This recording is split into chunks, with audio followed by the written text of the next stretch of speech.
C'est le rêve de tout enfant de devenir footballeur, de jouer dans les plus grandes équipes du monde, de devenir riche et célèbre. Pourtant, certains footballeurs ont choisi une vie de criminel plutôt que leur prometteuse carrière de footballeur. Du rêve au cauchemar, les footballeurs ci-après ont sombré dans la délinquance ou le crime, passant plusieurs années en prison. Mais tout d'abord, si vous êtes nouveau sur la chaîne, n'oubliez pas de vous abonner et d'activer la cloche de notification pour ne plus rater aucune de nos prochaines vidéos. Alors, bon visionnage.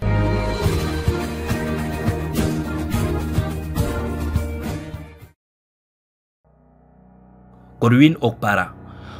Godwin Okpara, né le 20 septembre 1972, est un ancien footballeur professionnel nigérian qui a joué en tant que défenseur. En août 2005, Okpara a été arrêté par la police française pour avoir violé sa fille adoptive de 13 ans. Il a été reconnu coupable et emprisonné en juin 2007 pendant 13 ans. Sa femme Linda Okpara a été condamnée à 15 ans de prison pour avoir torturé la même fille. Tony Vérel. Né le 10 avril 1973 à Nancy, il est un footballeur international français. Le 25 octobre 2011, Tony est mis en examen avec ses frères pour tentative d'assassinat puis incarcéré à la maison d'arrêt de Metz après une fusillade dans une discothèque à SLS Nancy. Bien que restant mis en examen, il est libéré le 27 mars 2012 et placé sous contrôle judiciaire, dénonçant une injustice. En janvier 2018, son contrôle judiciaire est levé. En janvier 2020, Tony Vérel et ses frères sont renvoyés devant le tribunal correctionnel, échappant à la cour d'assises où ils encouraient la réclusion criminelle à perpétuité. Ils risquent désormais une peine de 5 ans d'emprisonnement. Le 21 mars 2022, le footballeur est finalement jugé pour violence volontaire aggravée et encourt jusqu'à 10 ans de prison et 150 000 € d'amende, tout comme ses frères. Nordin Moklani.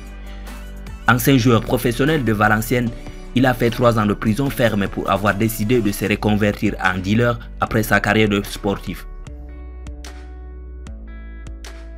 Soufiane Koné, l'espoir français qui avait évolué à Nancy, a été condamné en 2011 à 5 ans de prison ferme dans une affaire de drogue où il est le principal suspect. Ghislaine Anselmini. Ancien joueur de Lyon, Ghislaine Anselmini a été condamné pour tentative d'enlèvement de son ancien coéquipier Fabrice Fiorez. Il passera 19 mois en prison.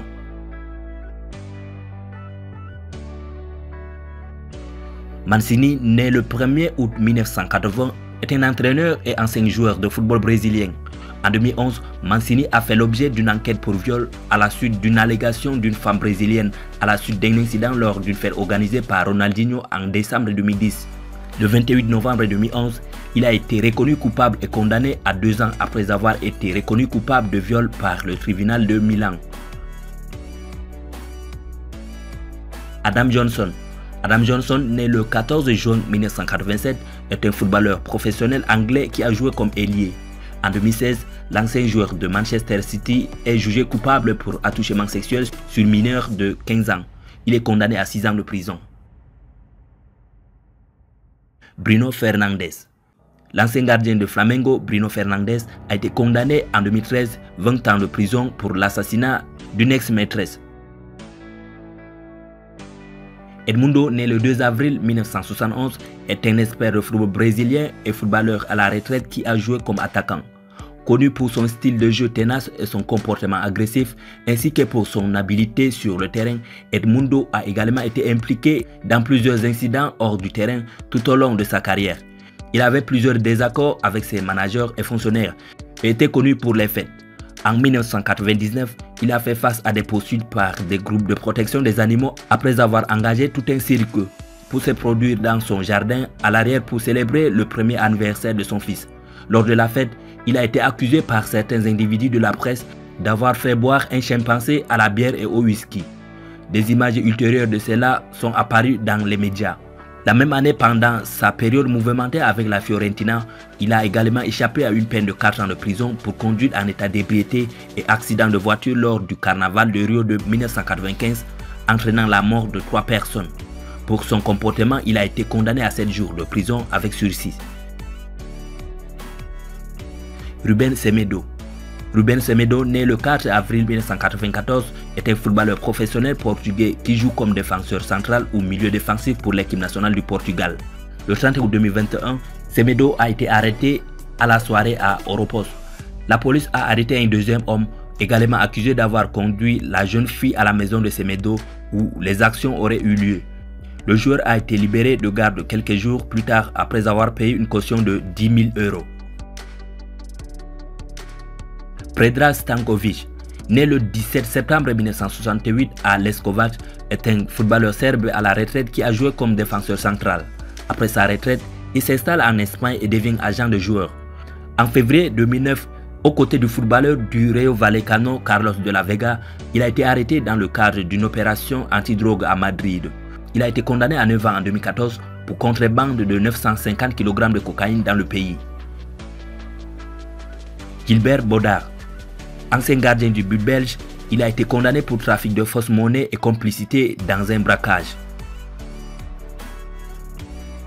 Germain Pennant, né le 15 janvier 1983, il est un ancien footballeur professionnel anglais qui a joué comme ailier. En février 2004, il s'est vu interdit de conduire pendant 16 mois après avoir été surpris en train de conduire en état d'ébriété à Paddington, dans l'ouest de Londres. Le 23 janvier 2005, il a été arrêté et de nouveau accusé de conduire en état d'ébriété et de conduire sans assurance après avoir écrasé sa Mercedes contre un lampadaire à Aylesbury, alors qu'il purgeait toujours l'interdiction pour la première infraction. Lors de l'interrogatoire, il s'est d'abord identifié comme étant son ami Ashley. Germain a plaidé coupable de conduite en état d'ébriété et de conduite alors qu'il était disqualifié et a été condamné à 90 jours de prison le 1er mars. Il a été libéré sur parole après 30 jours et est immédiatement retourné jouer pour Birmingham City, bien qu'il ait dû porter un badge électronique à tout moment, y compris sur le terrain. Il est apparu au cours du procès qu'il était analphabète. En avril 2012, il a de nouveau été arrêté pour conduite en état d'ébriété, conduite en disqualification et sans assurance après avoir été impliqué dans un accident de la route. Le mois suivant, il s'est vu interdit de conduire pendant 3 ans et a été condamné à 8 semaines de prison avec sursis pendant 1 an. Merci d'avoir été attentif à cette vidéo. N'hésitez pas de liker, de commenter et surtout de vous abonner si vous découvrez la chaîne pour la première fois. À la prochaine.